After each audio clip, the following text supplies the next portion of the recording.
Hey everyone, in this video, I'll show you how to fix no sound on iPhone camera video recording. Let's get started. First, open your camera app and try to record a short video to test the sound.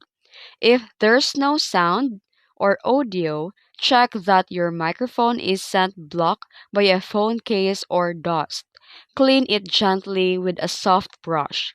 Then after that, go to the settings and click privacy and security, then here tap the microphone and make sure that the camera is allowed to use the microphone. Then you can also open the voice memos app and try to record a short clip.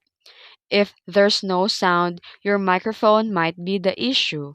Try to restart your iPhone and test again.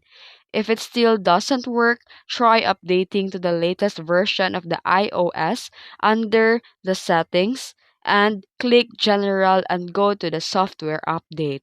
And that's it. Your iPhone camera should now record videos with clear sound. If you found this video helpful, don't forget to like and subscribe for more tutorials. Thanks for watching.